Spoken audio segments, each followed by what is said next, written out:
கிருஷ்ணகிரியில் அதிகரித்து வரும் குழந்தை திருமணங்களை தடுக்க அரசு நடவடிக்கை மேற்கொள்ள வேண்டும் என்று சமூக ஆர்வலர்கள் கோரிக்கை விடுத்துள்ளனர். கிருஷ்ணகிரியில் ஆண்டுக்கு ஆண்டு குழந்தை திருமணங்கள் அதிகரித்து வருவதாக சமூக ஆர்வலர்கள் தெரிவித்துள்ளனர். இங்குள்ள அஞ்சட்டி, தொட்டமஞ்சி, சிக்கமஞ்சி, கொடகரை உள்ளிட்ட மலை கிராமங்களில் குழந்தை திருமணங்கள் அடிக்கடி நடப்பதாகவும் அவர்கள் கூறியுள்ளனர்.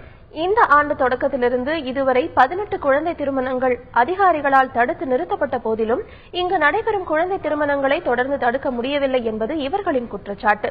கடந்த 9ஆம் தேதி இப்பகுதியில் நடைபெற்ற 9 திருமணங்களில் 5 சிறுமிகளுக்கு குழந்தை திருமணம் நடந்துள்ளதாக கூறும் சமூக ஆர்வலர்கள் 14 வயதுடைய முனியம்மா என்ற சிறுமியை 46 வயதுடைய மாதப்பா என்பவருக்கு 3ஆம் தாரமாக திருமணம் செய்து வைத்துள்ளதாக குறிப்பிடுகின்றனர்.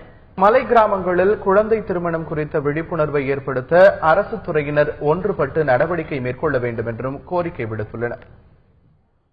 அஞ்சட்டி மலைப்பகுதியில் குழந்தை திருமணங்கள் நிறைய நடந்துன்னு வருதுங்க. இது ஒழிக்கணும்னா முழுக்க அங்க பணியாற்றக்கூடிய அங்கன்வாடி பணியாளர்கள், வருவாய்த்துறையினர் மற்றும் ஆசிரியர்கள் முழு ஒத்துழைப்போடு இருந்தால்தான் இதை இந்த குழந்தை திருமணங்களை ஒழிக்க முடியுங்க. இது அரசாங்கம் என்ன முயற்சி எடுத்தாலும் இது அதிகாரியுடைய ஒத்துழைப்பு இல்லைன்னா இது ஒழிக்க முடியாது.